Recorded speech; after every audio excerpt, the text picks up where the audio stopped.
Welcome to Ask the Tech Coach, brought to you by the TeacherCast Educational Network. If you are in charge of professional development and looking to build an innovative digital learning experience, this is the podcast for you. Join us each week as we uncover strategies that tech coaches are using to drive their digital transformations one classroom at a time. And now for your host, with over 2 decades of experience working with tech coaches and EdTech companies from all around the world, Jeff Bradbury. Hello, everybody, and welcome to the TeacherCast Educational Network. My name is Jeff Bradbury. Thank you so much for joining us today and making TeacherCast your home for professional development. This is Ask the Tech Coach podcast, episode number 218, and today we're going to be talking with an amazing instructional coach from the great state of California, not only just about his podcast, not only about the fact that he's a coach in multiple school districts, but also about his brand new book called Instruction Without Boundaries: Enhance Your Teaching Strategies with Technology Tools in Any Settings. But before we get to that interview, I want to say thank you so much for making this show part of your weekly development. I've been seeing a lot of posts come up recently. My top 5 podcasts, my top 5 coaching things. Recently, we had an article out in ISTE of, the top X number of podcasts, and this show made it on the list. So thank you guys for being with us. Thank you for sticking along. And if you are here listening for the first time, don't forget to hit that like and subscribe button. We drop this show each and every Monday, and it's great to have you guys on here. If you're an instructional coach and you're kind of feeling alone, if you're kind of feeling like you have, nobody to talk to, you're looking for help, maybe you have some questions about doing things, perhaps you're trying to figure out if coaching is for you. We have an amazing professional development network. We have our TeacherCast Instructional Coaches Network. You can head on over to our website, askthetechcoach.com. Scroll all down to the bottom. You can join our LinkedIn group. You can join our Facebook group. And we also have a group on a brand new website called k12leaders.com. Lots of great places. Our Facebook group is blowing up. It has almost 1,100 people to it. And if you're an instructional coach or digital learning leader, this is the place for you guys to go. We're constantly doing polls, feedback, live shows, asking questions of each other, and it is turning into really the home for instructional coaching on Facebook. So if you're out there and you haven't joined our club, head on over to askthetechcoach.com, scroll down to the bottom, click on our little Facebook group. We are happy to have you guys, and it is growing each and every week. So thank you guys so much for, again, listening to this show and making TeacherCast your home for professional development. My guest today is an instructional coach from the great city of San Diego. Not only is he a podcaster and has a great show called Navigating Education, the podcast, but he also is the co-host of a brand new book coming out from EduMatch called Instruction Without Boundaries: Enhance Your Teaching Strategies with Technology Tools in Any Sessions. Mr. Matt Rhoads, EDD, how are you today? Welcome to the show. I'm doing great. Thanks for having me, Jeff. I've always listened to your show in the past and had some amazing guests, learned quite a bit. So I'm excited to be chatting with you today. I am so happy to have you on here and likewise been following you on Facebook. And the reason why we kind of got together is you're like, I got this great thing. I got this book coming out. Look at all the great stuff that's going on. And we reached out and got a chance to finally put this together. Thanks so much for spending some time with us today on Ask the Tech Coach. San Diego podcast author. Where do you want to start? Tell us a little bit about yourself. Yeah, so I do a lot of coaching, instructional leadership for a consortium of adult schools. It includes community college with about 6 schools, and we have fluctuations of students, but basically 8,000 to 12,000 students at a given time. Then close to about 120 teachers or so that we have, and do quite a bit of professional development, coaching cycles, creating a lot of, for adult education, it's really interesting because a lot of our teachers are part-time. So really trying to fit all this coaching in and, decentralized professional development so it can meet them where they're at any time. So that's been kind of like a lot of work that I've been doing with that. I also work with new teacher candidates at the university level, and I work with doc students from time to time as well. So I'm quite busy, but I just like to have my hands in a lot in education so I know what's going on, so I can best meet whoever I'm serving, where they're at, and hopefully make a difference. So it's a little bit about me. So what's it like being a coach in multiple districts, especially at multiple levels? I mean, many of the people who are listening to this show have a building, a few buildings, but you got multiple districts, right? Yeah, so each of our schools is located within a different district, but it's within our consortium. So I think of me a little bit, I mean, if you're looking at it kind of the county level, but kind of not, the adult education set up a little bit differently than K-12 in California, but it's kind of like the district and county type viewpoint that we have, but it's kind of like synthesized because it's just the way it's organized. How schools are organized within a district, but within adult education is that they're associated with districts, but they're part of the consortium, which is funded through the state. So it's very interesting how it's organized, but it's kind of like the district and county view. And my goal is to support each of our buildings and build the capacity of their teachers. But we're aligned in terms of our goals as if we're the district because we have the same 3-year plan where we have the same type of instructional goals and that type of thing. You said the term adult education a few times here. Are you primarily working with teachers? Are you primarily going into classrooms and doing, student modeling, student lessons side by side with the teachers? What does a typical day usually look like for you? Yeah, so that sometimes does happen when I'm trying to share with them a new strategy or a new tool that we're working with our students. Also, doing a lot of just one-on-one coaching with them, sitting down, observing their lesson, and then going over kind of like how things went. How did these strategies work? Did we meet their goals for that? And then we goal set as well. I also ran. We had a number of teams start on a new LMS the past semester, so we've been really doing a lot of professional learning associated with that. And I also put together our professional development website, our blog, as well as our teacher-led podcast for professional learning. So I do a lot of that throughout the week, just give or take. But a lot of it is just working with teachers in classrooms. So my goal is to get as in many classrooms as possible to provide feedback, co-teach with them if necessary, as well as work with them one-on-one on their course design, as well as just their coaching and goals. So really just is a lot of different things, but it's cool going into different buildings and different types of classes, English as a second language, as well as nursing, as well as court reporting, as well as coding, as well as just Microsoft platform. So there's a lot of different things that I'm doing in the content with our adult learners, usually aged 18 to 80. So it's really, really interesting. It's very, very niche for what I'm doing for this group of students in schools. I'm curious, when you're a coach and you're working in a building or multiple buildings, you think of the principal as your boss, whether you're a district employee, building employee, he's your authority figure in the building.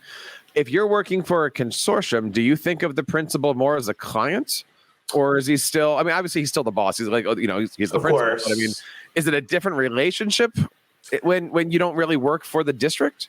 Yeah, it's really interesting because I kind of feel like I have like 6 bosses or even 8 bosses that I'm working for.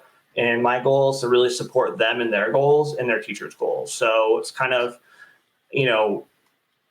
I would say that's the kind of the feeling it is. And every building you go to is different. The relationships are different, but that's what I really enjoy about it is that, my days are very varied and there's always something new that's going on, working with a, different group of people, every day and working with leaders and just really gives you kind of a good idea of, what's going on and how you can take examples from other places to help support others.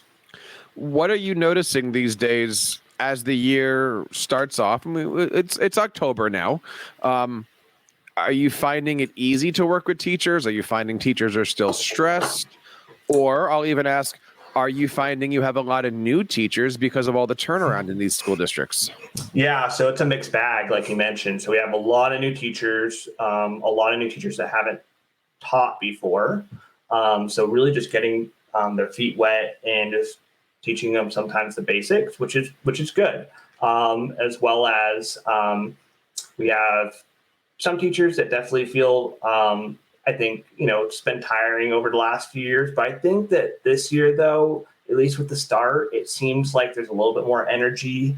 than over the last two. And that's kind of like our mixed bag right now. I mean, I think that there's more of a yearning, and maybe because it's the beginning of the year still, to really want to, build our capacity, build our skills. But to me, it's about building a culture where you want to build those relationships with people so they want to do that. So to me, that's kind of, hopefully over the work of the last, year or so working with this group is that, that there's these opportunities for them and they take advantage of it. And so far they have. So definitely exciting, but I'm kind of right now pushing my pedal and put out the gas a little bit in terms of just kind of letting them get into the rhythm after the beginning of the year things, and really having them just focus on just the things that we've learned and covered. And then we'll, dabble throughout the rest of the semester, and then throughout the rest of the year. You can't overwhelm. So I think it's just, start off with the first year initiatives and then just build from there, and just think less is more. I'm curious because you mentioned our secret word here, which is relationships, right? So it's kind of like, Pee-wee's Playhouse goes off, right? Is that easy to do or is it difficult when they know that you don't work for the district? They know that you're just brought in to spend some time with them, not to belittle the relationship, but I mean, you're brought in to do this task. How is that set up? Are you there all day? I mean, do you go to faculty meetings? We talk a lot here about, how at a faculty meeting, the principal says, this is our guy and this is what they're going to do. And they're spending if you just walk in at whatever time and you leave it, how do you build those meaningful relationships with teachers? So that way they can be vulnerable and you move the ball forward. Yeah, it's all about visibility, like you said, and building those relationships in those meetings when you're at the school sites. I mean, I'm at a school site every day. I try to make myself visible. I like to go to staff meetings when I can. I like just to walk into classrooms, provide just a really good positive bit of feedback, always leave something positive for them to look at, and just walk and just, have conversations with them before class or at the end of class. And just, I think the visibility piece is huge in terms of that relationship piece. And also just having them understand kind of like what your role is, what you're trying to do. And, that's me coming in about almost a year and a half ago with this position, kind of changing a little bit from my predecessor, that was a challenge, I think, in more year one. But now I think everyone in the second year has a really good idea of kind of who I am, what I am going to do to help support them and their students, and how they can work with me. What's your biggest challenge so far this year? This year, I just think moving teams over from to a new LMS has been challenging because it's just a whole new tool, whole new thing of doing things. And, there's various educators that have, more experience and, more utility in wanting to use it. And also there's been some back-end issues with student enrollment. At times we've had to work with a number of our vendors, and working with a number of these engineering teams has been not necessarily super fun at times. But I mean, outside of that, I think that has been the most hard challenge of implementing a new LMS with a couple teams. I would imagine that your buildings, because they're different districts, you've got the possibility of going in several directions. One could be bringing in Canvas, one could be bringing in Teams, and one could be bringing in Google. Yeah, so what we have is, luckily we use Canvas across the consortium, but we have Google districts, but we have Microsoft and Google districts. So the tools are different within each of the schools. So it's definitely that is a challenge, trying to figure out, which ones would best suit our teachers. But at the same time, what I try to do is try and keep our tool bag to like 3 to 5 of these similar tools and go with them and see if there's that similar overlap. So what's the relationship like with the principals? Kind of going back to that concept. I mean, you're meeting with them, or they're meeting with your upper, who then gives you guys the directions to push out? Yeah. So so we meet with individual teams of principals, and that really is, we set our goals for what we want to do, but it all comes back to our consortium's goals. So basically everything we're trying to do is to build from our 3-year plan and also the school's individual plans, but they align. So that's kind of essentially how it works. And then we determine kind of what they want in terms of that capacity building, but it's all very similar and aligned. Talking today to Dr. Matt Rhoads, the amazing podcast host of a show called Navigating the Present and Future of Education, the podcast. How'd you get into podcasting? Why did you get into podcasting, and when did you get into podcasting? Oh, yeah. So for Navigating Education, the podcast, it's certainly, it's just like I mentioned you before the show, writing books and podcasting is kind of like my form of professional development. Yep. And I get to meet people like you.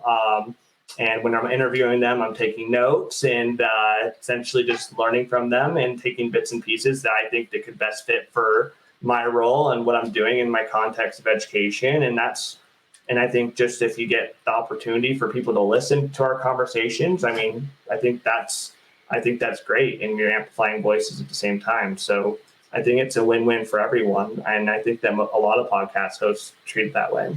You can find his podcast over on his website, Matthew Rhoads, RHOADS.com.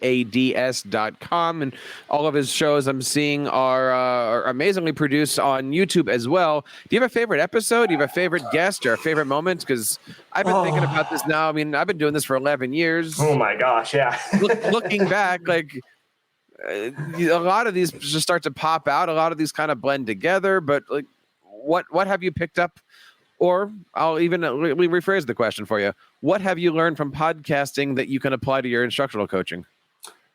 Yeah. So one of my favorite episodes is actually episode 11, I believe, of the podcast. And that was when I was recording on Zoom versus StreamYard. And I was talking to Dr. Zach Rochelle about cognitive load theory. And I feel like that applies so much to providing anyone any sort of instruction, whether you're coaching or whether you're teaching. And to me, that was really instrumental. I also enjoyed, and just an example of how that would fit to my coaching is that when I provide feedback, I'm only providing like 3 things of feedback and keeping it really simple. I don't want to, provide too much information for them. Also, just when I'm presenting information via slides, I'm trying to make it not much text, very visually oriented. So just basic stuff like that for that episode, for example. Then I also had recently Lenny Rodell, who wrote Evolving with Gratitude, and I think just some of her gratitude practices are fantastic in terms of setting up a professional development with some of those entry activities relating to gratitude and then exit activities relating to gratitude. I think that those are really fantastic for educators to take a look at, especially during like the reflection pieces, if you provide those opportunities for them, especially with journaling. Yeah, I mean, those are just 2 that come to my mind right now, but there's so many amazing guests that talk about leadership, EdTech, instruction. I mean, all the things that interrelate with what I like to do and what I am doing. And I'm sure for you, Jeff, that's very similar in terms of all these amazing people that you get to talk to. I've been very fortunate over the last 11 years with the podcast, had an opportunity to work with amazing companies, amazing co-hosts, and always having a chance to work with amazing educators. And I love the fact that through podcasting, you can take your own lens and shift it. And then shift it. I look at every time I do a podcast, it's like my educational Rubik's Cube. You never, it's still going to be a cube. It's still going to have all these different colors, but somewhere you're going to turn one of those sides and you're going to be able to look at this from a completely different point of view. And that leads us into something that you just recently published with EduMatch, along with Shannon Moore and Janelle McLaughlin, Instruction Without Boundaries. Tell us a little bit about the book, what made you write it, and how is it? Yeah, so all of us really truly believe that teachers moving forward, I think teachers that are coming into the profession and even veteran teachers, I think the expectation will be over the next couple of years, 5, 10 years, is that you need to have the ability to teach within any sort of setting, whether you are teaching in person, within a blended learning setting, as well as if you're going to teach online. I think the teachers need to have a toolkit of strategies that you can utilize within any of these settings. And that was the premise of our book. And our goal is to provide research-based strategies that can build this toolkit for them so that they can teach within any setting and feel confident in doing so. And that's ultimately, we all felt that was something that needed to be written. We're going to make sure on our show notes over here at episode 218 that we have all the links. We'll make sure we have the Amazon link and everything. But I think the question that all of our coaches have, especially this year, feels like, Matt, we've been saying this forever, this whole let's get back to normal thing, right? But how do we support our teachers? How are we moving forward post-pandemic here? How do we create classrooms in schools where we have this ability to teach no matter how we're doing it? Online, in person, blended, future ready, flipped classroom. Yeah. What is the going trend these days? What do you and your co-authors recommend that teachers be doing? And what can we do as coaches to support them? Yeah. So, I think it just all boils down to is it matters of like what your dispositions are as a school district and organization. If you truly believe in equity and access, then you need to provide the programs that you can provide teachers to teach effectively in these settings and have the ability to, if you provide those choices within your district or educational organization for different modalities of learning, then they need to be prepared. You can't have people that are not prepared. And to me, the school choice base in that equity piece is huge. And I think that providing instructors that can do it in a way where you're transforming learning experiences is essential. And so it all begins, like I said, with those dispositions. But then as a coach, you want to focus on what strategies work within all these settings. So I like to think about if I'm thinking about synchronous live instruction for maybe 10 to 15 minutes within a sequence. We talked a lot about cooperative learning strategies from Kagan. So, or thinking routine strategies and integrating them with slides, Jamboard, those types of things. And you can scaffold them together to, utilize throughout that 10 to 15 minute sequence for that synchronous instruction. So that's just one example of what we talked about, especially in our engagement and collaboration chapters.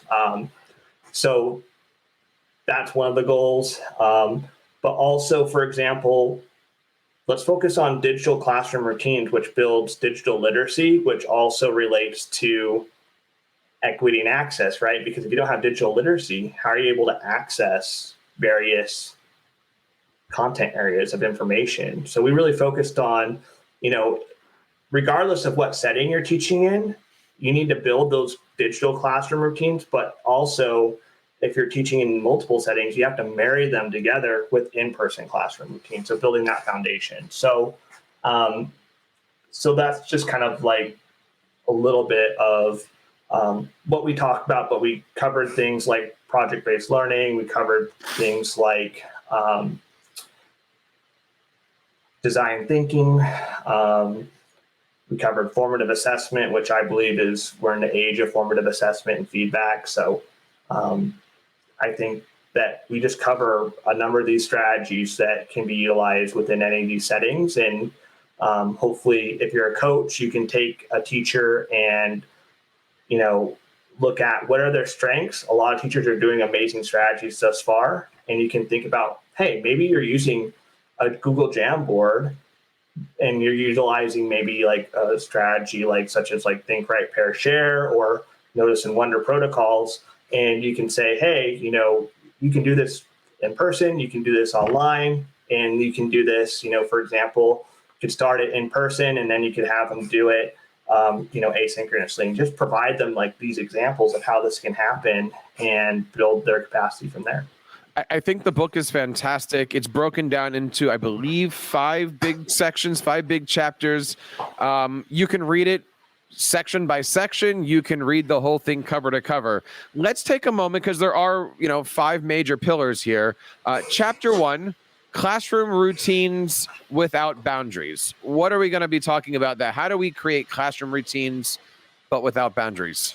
So essentially what we argue is just what I was mentioning is we need to build digital literacy skills, but in terms of our classroom routines. So, I mean, it can be very basic things. For example, just getting students to learn how to access the LMS. How do you access the LMS? How do you access the tools? How to utilize the tools that you're using within your LMS?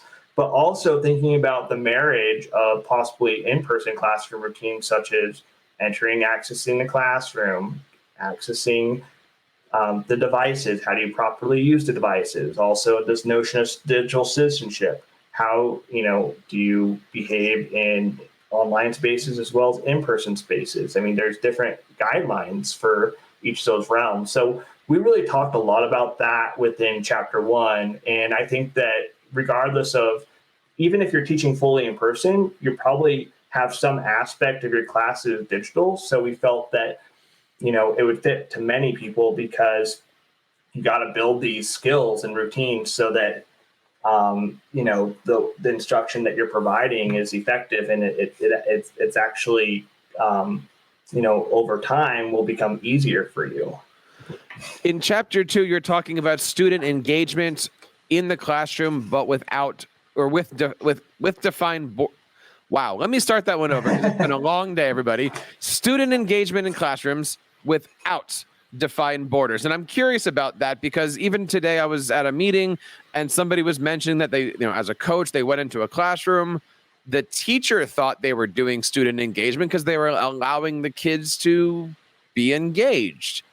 What they didn't realize was that they were creating it. They were making all the decisions. They were telling people what to do. And it wasn't really the same definition of student engagement that I think the coach and the teacher had in mind.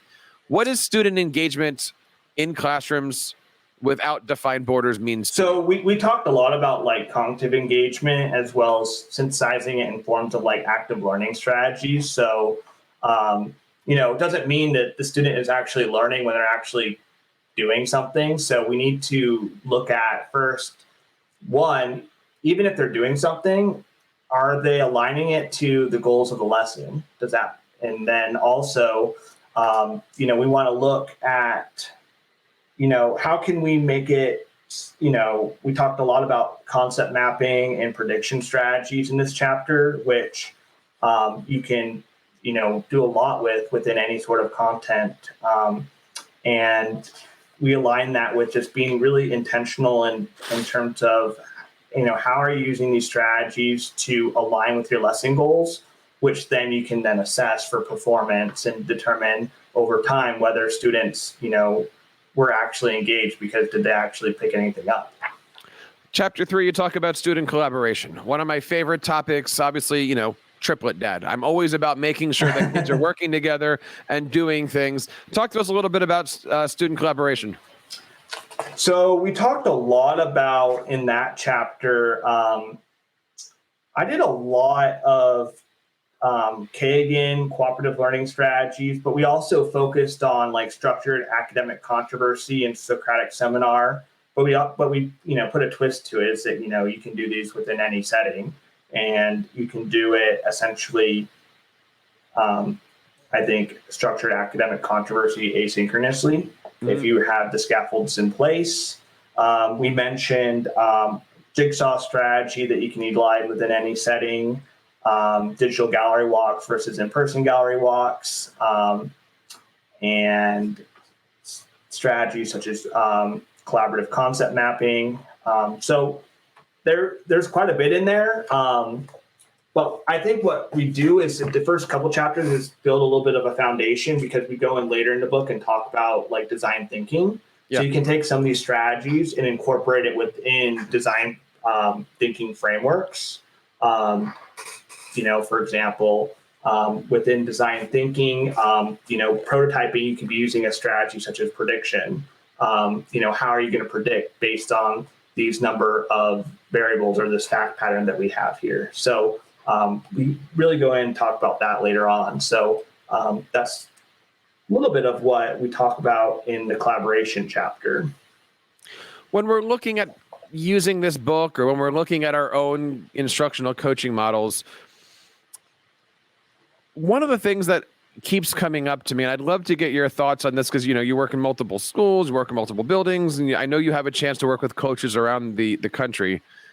Why do you think, even now, school districts don't understand the role of the instructional coach? Teachers don't understand the role of the instructional coach. Yeah. Instructional coaches don't understand the role of the instructional coach. Like, if you were to, I drop you off on Mars and it was in order to get oxygen, you have to explain the role of the instructional coach.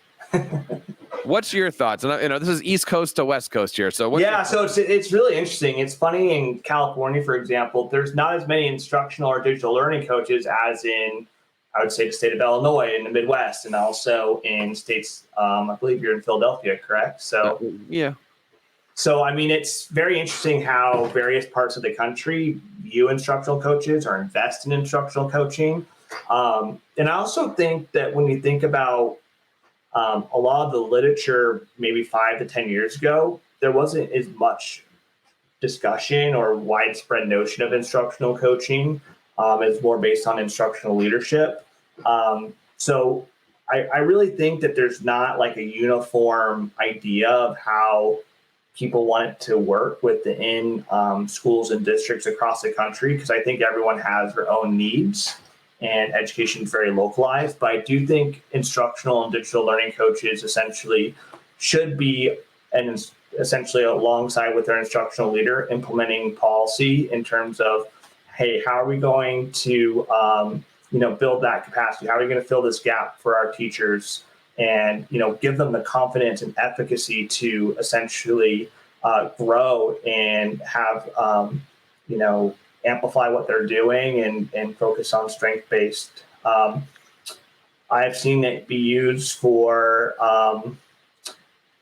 really evaluation, and I think that there's a space for that. But I also think that coaching, especially if it's you build a culture of coaching within your organization over time, I think the instruction of teachers will improve, although you do need to align parts of what you're doing as a coach to their professional growth plans as well as accountability. So I think that you just got to be all in as an organization and kind of have an idea of how it works. And I just think sometimes people don't know how it should work for them. And sometimes I just think people need to go look at what other people are doing and learn from them and figure out how it could best meet their needs.